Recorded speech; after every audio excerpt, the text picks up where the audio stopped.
আমাকে তো সবাই বলে যে আমি এত লেট ব্যাক কেন। আমি জানি না কৌশিকের প্রতি কতটা জাস্টিস আমি করতে পেরেছি। অভিনেত্রী হিসেবে আমি মনে করি আমি ওভাররেটেড। তাহলে বলি, আজকে এখানে আসার পর আমার হাতে একটা র্যাপিড ফায়ারের বক্স দেওয়া হয়েছে। তো দেখি এতে কি প্রশ্ন আছে, তার জবাব দিতে পারি কিনা। প্রথমটা হলো, কৌশিক গাঙ্গুলির সঙ্গে কাজ বনাম অন্য পরিচালকের সঙ্গে কাজ। কৌশিকের সাথে কাজ করতে তো ভালোই লাগে, তবে অন্য পরিচালকের কাজ আমি প্রেফার করব, কারণ আমার তো তাদের সাথে কাজই করা হয় না। শিবপ্রসাদ নন্দিতাদির সাথে কাজ করেছি, অসম্ভব ভালো লেগেছে।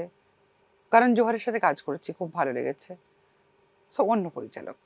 তাহলে কৌশিক আমাকে বাদ না দেয়। ব্যক্তিত্ব, ডিগনিটি, একজন মানুষের ডিগনিটি তার ব্যক্তিত্ব তৈরি করে, তার অরা তৈরি করে। দিন শুরুর মন্ত্র, ফোন না দেখা।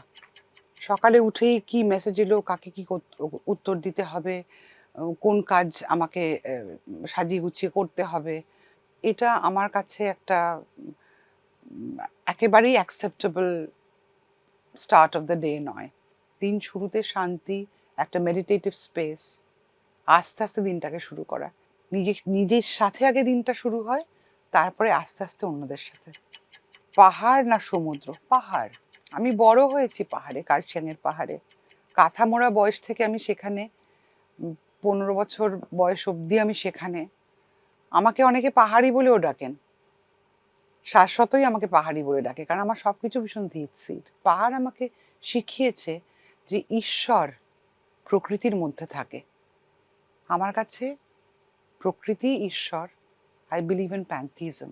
আপনার শক্তি, আমার পরিবার। এবং পরিবার বলতে শুধু আমি কৌশিক উজানের কথা বলছি না, আমার পুরো ফ্যামিলি, সকলে মিলে আমরা যেইভাবে একে অপরকে সাপোর্ট করি, যেভাবে আমরা একে অপরের পাশে থাকি অসুবিধায়, ভালো সময়, সেটা খুব বড় একটা শক্তি আমাকেও দেয়। অভিনেত্রী না হলে কোন পেশায় থাকতেন? আমি শিক্ষকতা করতাম এবং করছিলামও। অভিনয়ের পাশাপাশি আমি শিক্ষকতা করতাম। তারপরে অভিনয়ের কাজ বেশি আসা শুরু হয় যখন হয়, পড়ানোর কাজ ছাড়তে বাধ্য হই। কিন্তু অন্যভাবে দেখতে গেলে আমার বরাবরের একটা ইচ্ছে ছিল যে আমি মিশনারি হব, আমি নান হব। এবং টু দি এক্সটেন্ট যে আমার তথাকথিত সংসার করার কোনো ইচ্ছেই ছিল না। মা খুব চিন্তায় পড়ে গিয়েছিলেন যে এই মেয়েটার কী হবে। খুব বুঝিয়েছিলেন যে নইলে তুমি খিটখিটে হয়ে যাবে, তুমি যদি এইভাবে একা একা থাকার কথা ভাবো। ওয়ান লাইনার থেকে চিত্রনাট্য তৈরি করার অনুভূতি।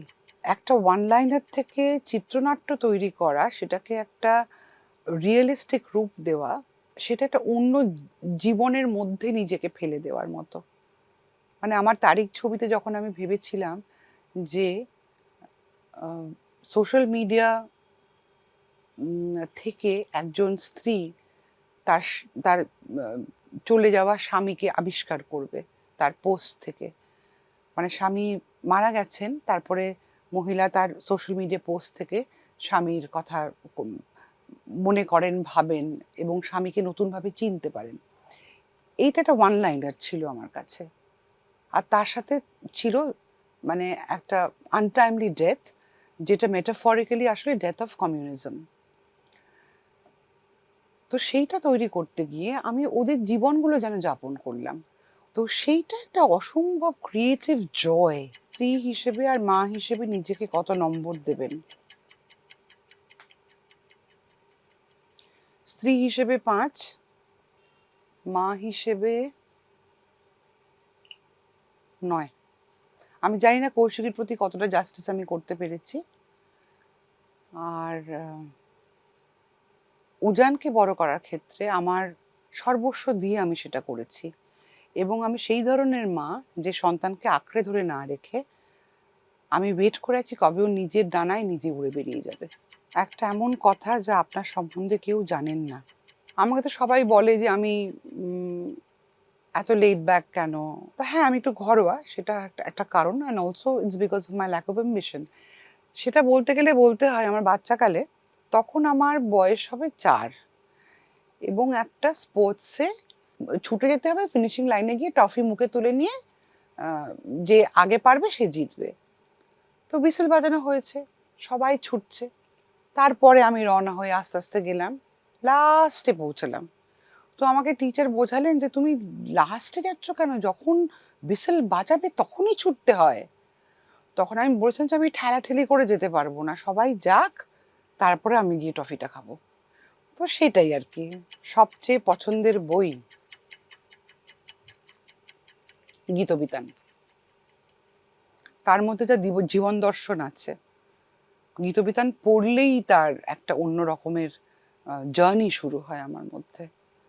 কিন্তু যখন আমি গান গাইতাম, এরকম অনেকবার হয়েছে যে আমি গান শুরু করে সেই গান শেষ করতে পারছি না, কারণ আমার গলা বুজে আসছে, তার মানেটা বুঝে আমার গলা বুজে আসছে। সো এত আপিল আমাকে কোনো, অনেক বই, আমার আসলে বলতে গেলে অনেক বইয়ের কথা বলতে হয়, কিন্তু one of the books at the top হচ্ছে গীতবিতান। ওটা একটা টেক্সট হিসেবে আমি দেখি। জীবনের একটা আক্ষেপ, মাকে ঠিকমতো বিদায় দিতে না পারা, চলে যাওয়ার আগে মার হাতটা ধরতে না পারা। আমার মা চলে গেছিলেন কোভিডে 2021 সালে। তো ওই সময় মাকে আমরা ভিজিট তো করতে পারিনি, কারণ নিয়ম ছিল না ভিজিট করার। তো ওই শেষ কটা দিন মা আমাদের দেখেনও নি, আমরাও তাকে দেখিনি। সেটা ভীষণই, মানে বহুদিন আমাকে খুব কষ্ট দিয়েছে, এখনো দেয়। 3টে এমন জিনিস যা ছাড়া আপনি বাঁচতে পারবেন না: কফি, সঙ্গীত এবং বই। ছেলেবেলার কোনো জিনিস যা আজও আপনার সঙ্গে আছে। আমার একটা পুতুল আছে, আমি ছোটবেলায়, খুব ছোটবেলা থেকে আমার চশমা ছিল 1.5 বছর বয়স থেকে।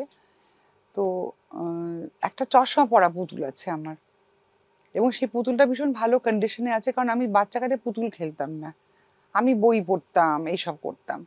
কাজে সেই বাচ্চাকালের পুতুল, যেটা আমি কোনোদিন খেলিনি, কিন্তু যেটা কিনা আমার মতো দেখতে, কারণ সে, তাকে চশমা পরানো আছে, সেই পুতুলটা আজও আমার সঙ্গে আছে।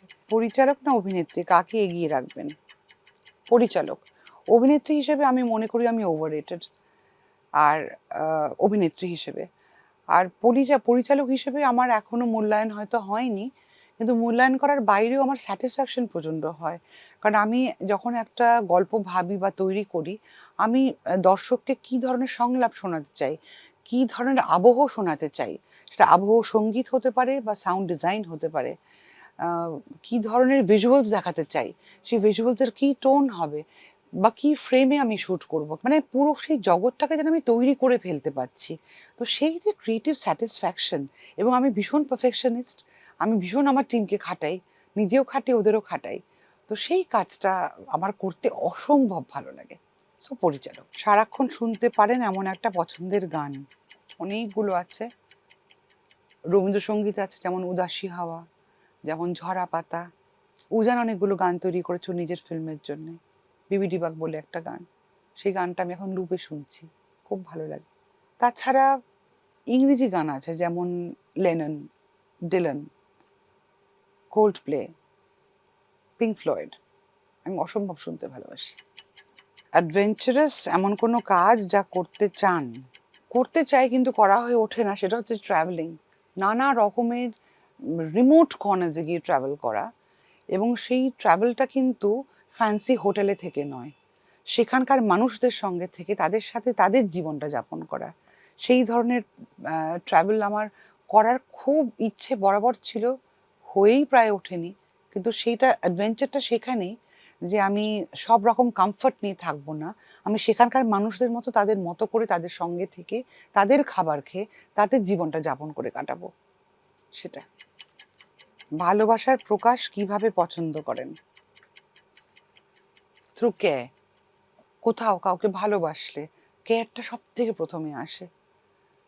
শুধুমাত্র মিষ্টি কথা, সুন্দর কথা, তা দিয়ে ভালোবাসা হয় না। তার দায়িত্ব নেওয়া, যত্ন নেওয়া, কেয়ার নেওয়া, সেটা আমার কাছে খুব ইম্পর্ট্যান্ট। হয়ে গেছে র্যাপিড ফায়ার, কিন্তু এগুলো খুব কঠিন। একটু মানে আগে প্রশ্নপত্র, যেমন আগে, আজকাল তো পেপার টেপার লিক হয়, একটু আগে পেপারটা লিক করে দিলে আমার খুব সুবিধা হতো। আরো ভালো করে বলতে পারতাম।